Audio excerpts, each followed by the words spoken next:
Bom, bem-vindos ao segundo vídeo dessa série sobre os números primos. E no vídeo anterior, eu tinha dito para vocês que a gente ia demonstrar, a gente ia falar sobre a questão da infinitude do conjunto dos números primos, né? Tinha anunciado, já tinha adiantado, que já é sabido há mais de 2.300 anos que existe uma quantidade infinita de números primos, beleza? E o outro assunto que nós vamos abordar nessa aula é sobre os espaços entre os números primos, que foi uma questão que ficou também no final da aula ou do vídeo passado, quando a gente estabeleceu o crivo de Eratóstenes e a gente viu que em determinado momento parece que o conjunto dos primos, à medida que eu aumento os números que eu estou verificando, parece que vai ficando, que os números primos vão ficando cada vez mais raros, né? Mas, ao mesmo tempo, apesar dessa raridade, sempre vão surgindo primos que estão próximos um do outro ali, mesmo que eu tenha um espaço muito grande entre dois primos, de repente aparecem dois números próximos um do outro. Então, uma questão de interesse também da comunidade matemática é o estudo sobre os espaços entre dois números primos, ou seja, eu tenho um número primo a partir de quantos números eu vou ter o próximo primo. Isso existe um resultado bastante interessante, bastante conhecido também, sobre esse espaço entre dois números primos consecutivos, beleza? Mas nesse primeiro momento nós vamos falar sobre um dos teoremas mais interessantes do começo do estudo dos números primos, que é o teorema devido a Euclides, né, um dos grandes sistematizadores da matemática, que escreveu uma das maiores obras matemáticas, que são os seus elementos, né? Os elementos do Euclides, que regem ou regeram a matemática durante muito tempo, com todo um rigor que existia à época, não é verdade? Isso foi feito. Então a demonstração, o conhecimento da infinitude do conjunto dos números primos já é antigo, já data de mais de 2.000 anos, beleza?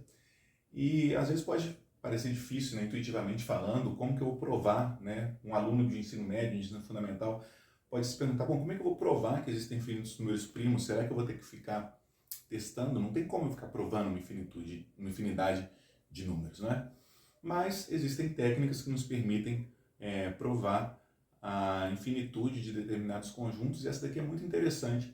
Aqui o Euclides propõe para demonstrar que existem infinitos números primos, beleza? Então, qual que é a ideia dele para demonstrar que vão existir infinitos números primos? Ele vai supor que existe uma quantidade finita de números primos, né? Como a gente está tratando do conjunto dos números naturais, sempre que existe uma quantidade finita de números naturais, quando eu pego uma quantidade finita de números naturais, esse conjunto vai ter um maior elemento, né? Então, se o conjunto dos números primos fosse finito, eu vou poder supor que existe um número P que é o maior número primo que existe, beleza?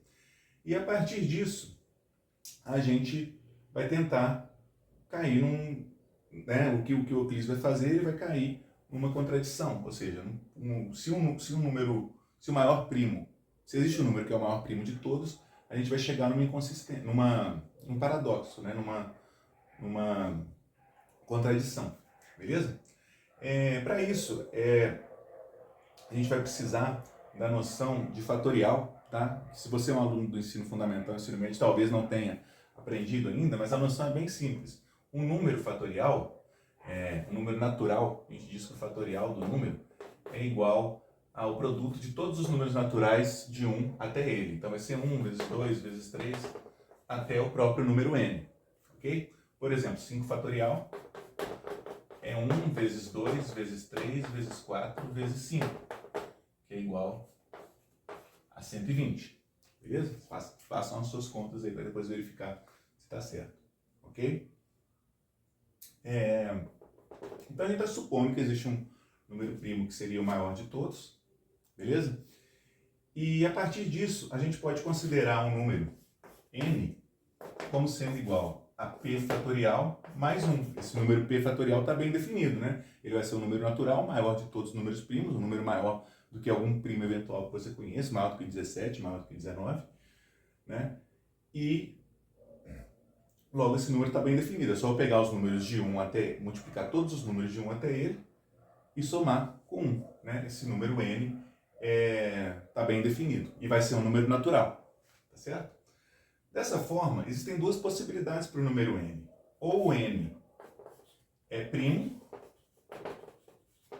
ou n é composto. Ou seja, ou n vai ter mais do que dois divisores diferentes, né? De cara, o n já não pode ser primo. Por quê? Porque se o n fosse primo, ele já seria maior do que o número p. Ora, mas eu supus que p é o maior número primo de todos. E é claro que n é maior do que p, né? Porque p fatorial vai ser o produto, né? P fatorial é igual a 1 vezes 2, etc., vezes p menos 1 vezes p. Então ele vai ser o produto de um número maior do que 1 vezes o p, ou seja, esse número é estritamente maior do que 1, certo? E p fatorial mais 1, estritamente maior do que p, desculpa. E p fatorial mais 1 também vai ser, consequentemente, maior do que p. Então esse cara não pode ser primo, porque se ele fosse primo, ele seria maior do que o maior número primo que existe. Então, essa possibilidade está descartada, beleza? E o que é legal aqui é a gente verificar por que ele não pode ser um número composto, ok? Se o n fosse um número composto, se o n é composto, ele vai ser divisível por um número primo, não é? Diferente dele. Claro, porque senão, né, se ele fosse divisível só por 1 e por ele mesmo, ele seria primo. A gente já viu que ele não pode ser primo. Então ele vai ter que ser divisível por um número diferente dele. Digamos que n é divisível por q, ou seja, digamos que q divide n.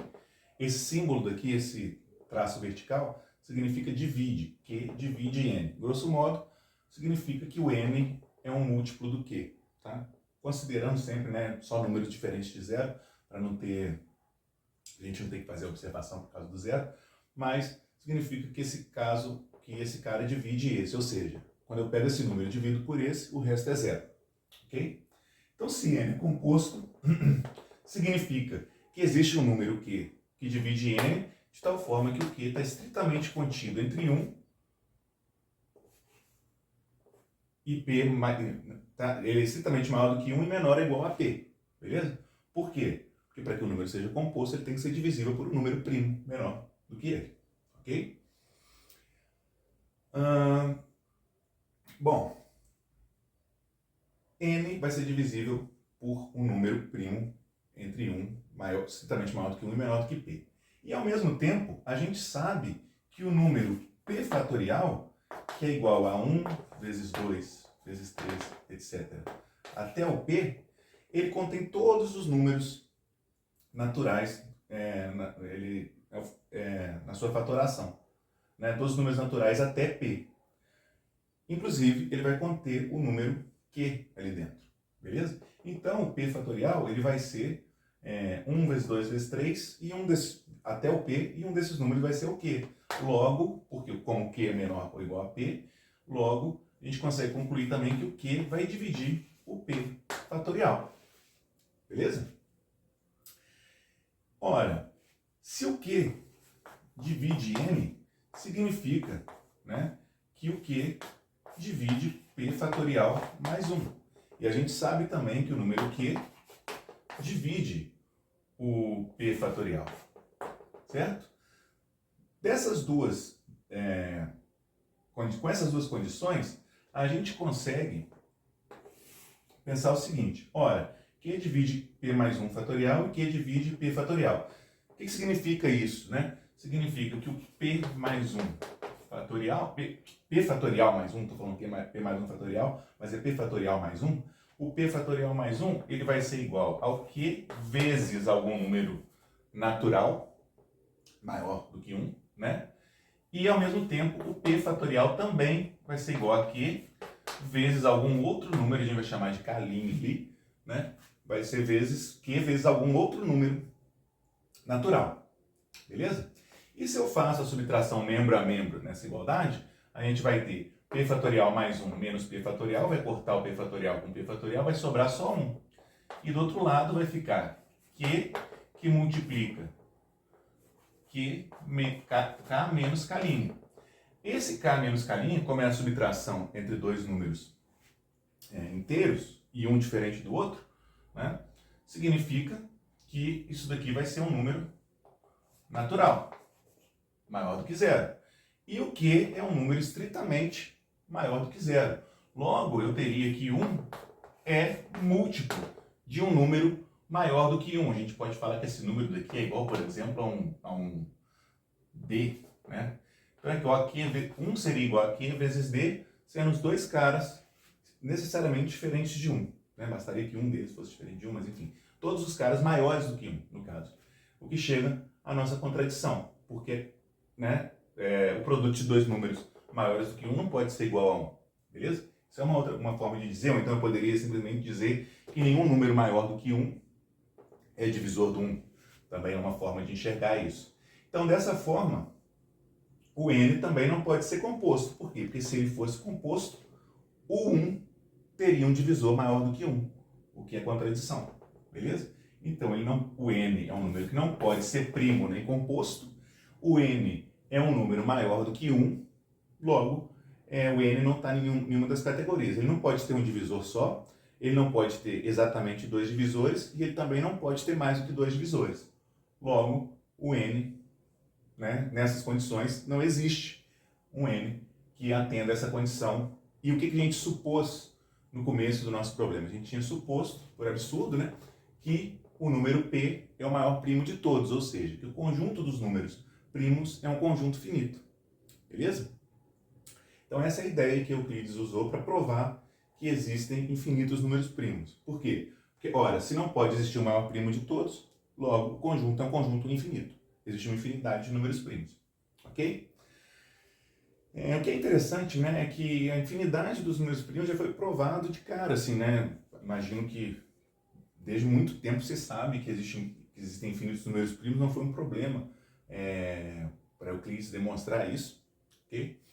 Mas, ao mesmo tempo, a infinitude do conjunto dos números primos gêmeos, né, que era aquele que eu falei, que aparentemente existem infinitos pares de números, cuja distância entre eles é de 2 unidades, por exemplo, o 5 e o 7, o 11 e o 13, o 101 e o 103, mas até hoje ninguém conseguiu demonstrar que existe uma infinidade de pares desse tipo. Então, isso mostra também que a demonstração, né, quando a gente demonstra a infinitude de alguma coisa, às vezes ela pode ser uma coisa simples, uma coisa rápida, né, igual eu fiz aqui, isso que não é uma demonstração formal, mas é uma ideia, a ideia utilizada na demonstração, né? E em outros casos, é muito difícil a gente demonstrar que um conjunto é infinito, beleza? Então, era isso que eu queria falar sobre a infinitude do conjunto dos números primos, isso é bastante interessante, beleza? E um outro resultado que é muito interessante também, que surge logo após essa ideia de que o conjunto dos números primos é infinito, vem um resultado sobre justamente a distância entre dois números primos consecutivos, né? O que quer dizer isso daqui? Quando a gente viu ali o crivo de Eratóstenes, a gente tinha visto, por exemplo, que o número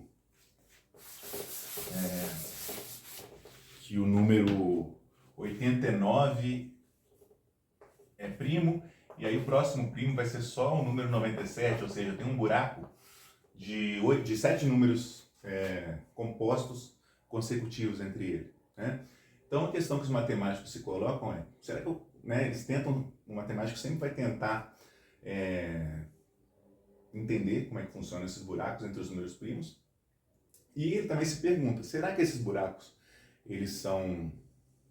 será que existe um tamanho máximo para esse buraco? Ou seja, será que é possível eu estabelecer um limite máximo para que um primo esteja distante do outro? E o resultado que eu vou mostrar agora para vocês é que sim, né? É possível a gente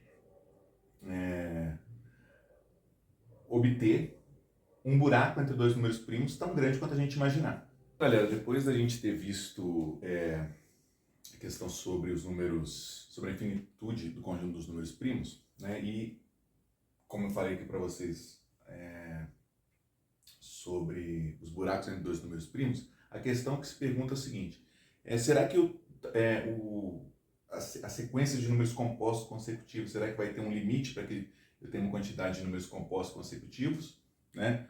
Ou seja, será que obrigatoriamente eu vou ter um número primo compreendido entre 1000 números consecutivos, entre 10.000 números consecutivos? E a resposta para essa pergunta é não. Ou seja, o próximo teorema que nós vamos ver aqui é o que diz que é sempre possível construir uma sequência de n números compostos consecutivos, tá? Desde seja n o número que eu quiser. Eu posso pensar em qualquer número n natural e eu vou conseguir construir uma sequência com essa quantidade de números compostos consecutivos. Ou seja, então uma sequência ali, por exemplo, né, como eu tinha falado para vocês, do 89 até o 97, 89, 90, 91, do 89 até o 97, não, do 90 até o 96, que são os que estão entre 89 e 97, são os números compostos. Eu vou conseguir uma sequência de 7 números compostos aqui, por exemplo. Beleza? Só uma observação sobre o que eu falei aqui, né, que eu apaguei. O K menos K' vai ter que ser maior ou igual a 1, né? Então, no final das contas, se a gente chegar no resultado, 1 teria que ser igual a Q vezes um número D, sendo D podendo ser igual a 1 ou maior do que 1, e o Q sendo um número estritamente maior do que 1, que seria aí que chega um absurdo, né? Que o 1 seria divisível por um número estritamente maior do que 1, beleza? Bom, mas vamos falar aqui sobre esse outro resultado, então. Esse resultado foi anunciado como um teorema também, que é bastante interessante, e usa uma ideia parecida com o que a gente usa para demonstrar que existem infinitos números primos, beleza?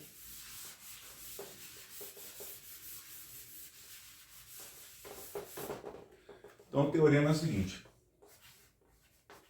para todo n natural existe uma lista, uma sequência de n números compostos consecutivos. Certo? Ou seja, consegui listar números consecutivos, né, de 1 em 1, de tal forma que nenhum deles seja primo. Ok? E a ideia é bastante... Então, vou dar um exemplo aqui para vocês de uma sequência dessas. Por exemplo, a sequência, né, que eu falei para vocês, a sequência que vai do 90 até o 96.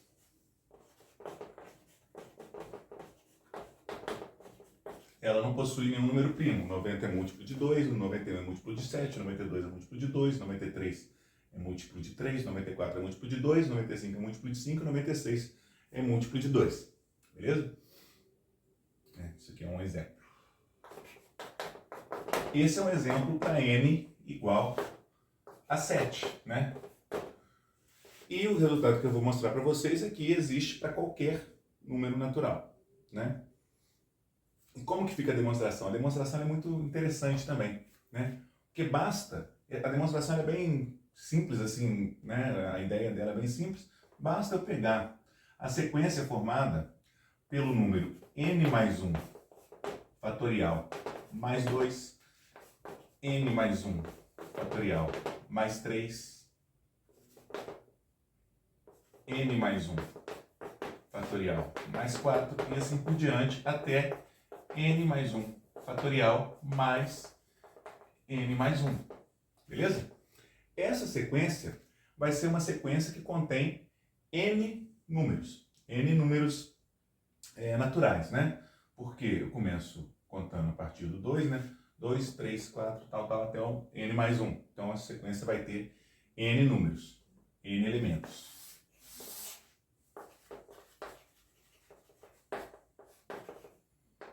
Ok? E nenhum desses elementos é primo. Por que nenhum desses n elementos é primo? Porque cada termo daqui vai ser divisível pelo número que eu estou somando com n mais 1 fatorial. O n mais 1 fatorial, ele é múltiplo do 2, porque ele é múltiplo de todos os números naturais menores que n, né? A partir do 1. Então, ele é igual a 2 vezes algum número, porque ele é múltiplo desse cara, mais 2, né? Então, ele é igual a 2 vezes k1, né? Vou chamar o primeiro número de k1, mais 2, beleza?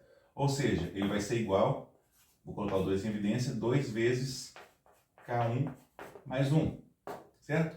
Mesma coisa, esse cara daqui também vai ser múltiplo do 3, então eu posso colocar o 3 em evidência, ele vai ser igual a 3 vezes um k2 mais 1. E assim por diante, até o último elemento ali. Ele vai ser igual a n mais 1, que multiplica um kn mais 1. Beleza? E por que nenhum desses números é primo? Ora, todos esses números aqui, que estão dentro do parênteses, o k1, ele é o que sobra do n mais 1 fatorial. Então, ele vai ser um número maior do que 1. É maior do que 0. Não vai poder ser igual a 0. E o 1, se eu somar um número maior do que 0 a 1, eu vou ter um número estritamente maior do que 1 dentro do parênteses. Isso vai se repetir para todos os caras aqui. Beleza? Então, todos esses caras aqui vão ser estritamente maiores do que 1. Beleza? Significa o quê? Que todos esses números podem ser escritos como produto de um número estritamente maior do que 1. No caso aqui é 2, aqui é 3, ali é n mais 1, vezes um outro número estritamente maior do que 1. Portanto, todos esses números aqui vão ser compostos, porque eles vão ter divisores diferentes de 1 e dele mesmo. Beleza? Então, eu tenho uma lista com n números com n números consecutivos e compostos. Isso vai valer para qualquer n, né? Só para ilustrar como é que a gente obtém essa sequência, eu vou fazer um exemplo para mostrar como é que eu obtenho uma sequência com números, com uma quantidade determinada de números compostos, né? Vamos pegar um exemplo assim, se eu quiser n igual a 10, por exemplo, beleza? Como é que eu obtenho uma sequência a partir desse método?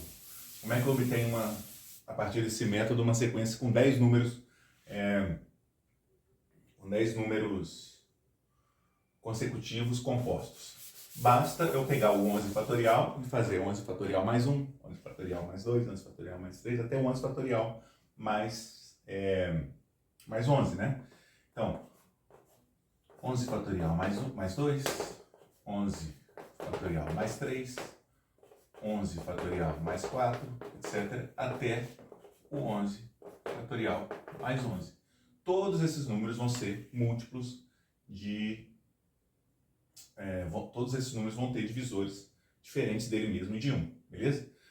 Agora eu vou ter que pegar minha cola aqui para ver quanto que vai dar 11 fatorial mais 1, mais 2, né? Porque esse número eu não sei de cor. Bom, então a sequência, por exemplo, 11 fatorial mais 2 vai ficar, né? O 11 fatorial vai ser 39 milhões 916 mil e 800. Então ele mais 2, 39 milhões 916 mil 802. 39 milhões 916 mil 803 e assim por diante, até o 11 fatorial mais 11, né? Que vai ser 39 milhões 916 mil 811, beleza?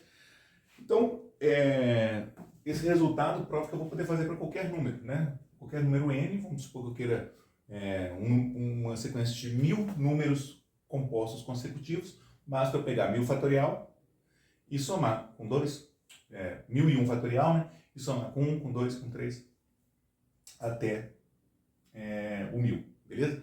Só que o problema é que essas sequências, né, os números, a ordem de grandeza dos números dessa sequência são uma ordem muito grande em relação à quantidade de termos dessa sequência, né? Por exemplo, uma sequência com 1000 números, eu teria que pegar um 1000 fatorial, que é um número enorme, né? Uma coisa da ordem de 1000 fatorial, que é um número muito grande, né? Só que, quando eu quero 11 números compostos consecutivos, eu pego uma sequência com da ordem de 39 milhões, né, que é muito grande em relação ao 11, né, uma sequência para 11 números consecutivos, eu vou ter caras da ordem de 39 milhões. Então é uma coisa um pouco prática, né? Assim, o que eu tenho a ganhar, né, sabendo que nenhum desses caras aqui vai ser primo. Eu só tenho 11 caras aqui que eu tenho certeza que não são primos. Beleza? Nesse caso aqui ainda vai ter o próximo, eu vou ter certeza que vai ser o número par, né? E aí eu vou ter 11 números consecutivos primos, né? Então eu tinha 10 números, 11 números compostos consecutivos. Enfim, mas é uma coisa meio, pouco ainda em relação à ordem de grandeza desses números, né? Então é de interesse do matemático tentar melhorar esse resultado, ok? O mais interessante que seja eu saber que existem, né, por número que eu quiser, eu vou ter uma sequência com essa quantidade de números compostos. Por esse método daqui, os números compostos eles são muito grandes em relação à quantidade de elementos, o que gera um problema, assim, né? Não que gera um problema, mas é interessante para a gente mapear os números primos, que a gente consiga mapear essas sequências de números compostos, né?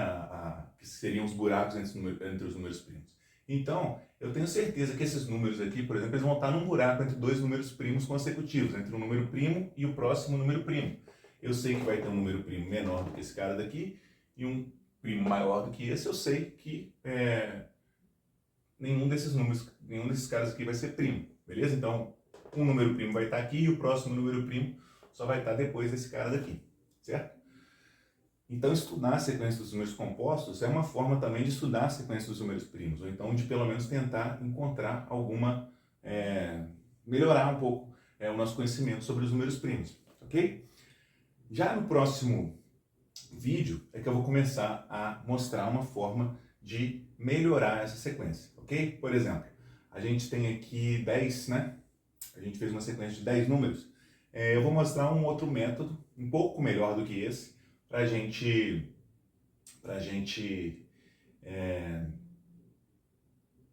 obter uma sequência com 10 números compostos consecutivos, ok? E esse método ele vai reduzir bastante a ordem de grandeza dos números que vão aparecer aqui, beleza? Então, no caso, vamos guardar esse número aqui para o próximo vídeo, tá? Porque esse número vai dar a ordem de grandeza dessa sequência com esse método. E o próximo vídeo eu vou trazer um método diferente que melhora muito essa estimativa, ok? Ou seja, eu vou conseguir encontrar uma outra sequência com 10 números compostos consecutivos, só que todos eles muito menores do que 39 milhões e pouco, beleza? Aqui quase 40 milhões, né? Então, é isso que eu queria dizer. Esse resultado aqui, desse teorema e do teorema anterior, né, de Euclides, são resultados muito conhecidos de qualquer curso de teoria dos números, né? Agora, os próximos que eu vou apresentar aqui, eles não são tão estudados, pelo menos eu não estudei no meu curso de teoria dos números, e é a partir do próximo vídeo que eu vou começar a enunciar a minha proposta, né? Tentar melhorar um pouco essa sequência. Muito embora, né, eu não sou ingênuo, não sou tão ingênuo assim para achar que não existam outros métodos melhores do que o meu. Claro que existem, inclusive grandes matemáticos estudam, mas a minha proposta é tentar criar sequências com números compostos consecutivos melhores do que essa sequência que a gente vê na graduação, certo? E que sejam palpáveis para um aluno de graduação, né? Porque no meu caso eu não posso nem ir além da graduação porque eu tenho só a graduação também. Então, a proposta que eu tenho nos próximos vídeos é tentar ir melhorando essas sequências, obtendo sequências um pouco mais refinadas do que essas, para a gente encontrar sequências de números compostos e, consequentemente, diminuir a busca pelos números primos, ok? Melhorar a busca pelos números primos. Então, nós nos vemos no próximo vídeo. Espero que tenham gostado e entendido a importância desses resultados. Até a próxima.